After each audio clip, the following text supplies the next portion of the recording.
আমি জানতাম, আমি জানতাম তুই সফল হবি। আমি জানতাম এর জেদ একদিন একে সফল করে তুলবে। এ এ যেভাবে পরিশ্রম করছে, আমি মন থেকে চাইতাম যে সফল হোক।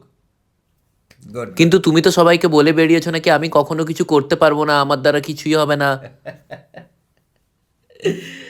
বাচ্চা ছেলে না, মানে এদের দোষ নয়, বাচ্চা আমি কাটেনি না। তুমি এরকম কি বলনি? তুমি সত্যি বলো, তুমি তো বলেছো। বাচ্চা তুই, তুমি তো সবাইকে এরকমই বলতে, তুমি বলনি, সত্যি বলো। তুই শুনেছিস? আমি নিজে তোমাকে একবার বলতে শুনেছি, আমার পরিষ্কার মনে আছে। বললাম না বাচ্চা। একটা কথা বলি শোন, সবাই তো আছে, আমি ইচ্ছে করে বলেছিলাম। তুমি ইচ্ছে করে বলেছিলে এটা? তোকে শুনিয়ে বলেছিলাম যাতে তুই শুনিস, পরিশ্রম করে আরো সফল হোস। মন থেকে চাইছিলাম তুই সফল হোস। এখন সব থেকে কে খুশি জানিস? কে? আমি। ধর, তুমি সবাইকে উল্টো পাল্টা বলতে। তুমি রাজুদাকে বলেছো আমি নাকি অকর্মণ্য, আমার দ্বারা কিচ্ছু হবে না, আমি জীবনে কিছু করতে পারবো না। বললাম না বাচ্চা, আবার একই উত্তর।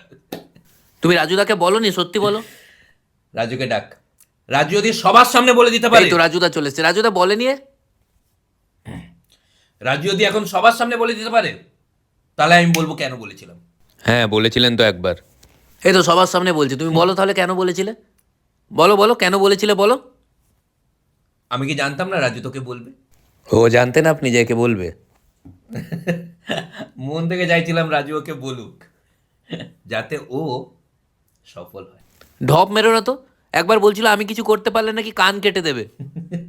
আবার বললে না, আমি এতটাও নিষ্ঠুর নয় যে তুই কিছু করবি লাইফে আর আমি তোর কান কেটে দেবো। আরে আমার কি, নিজের কান। আমার তুমি শুধু একবারই বলনি, বারবার। তুমি বাজারে গিয়ে এই চাপ। কথাটাও একা কত গল্প বানাবো, অসভ্য কথা।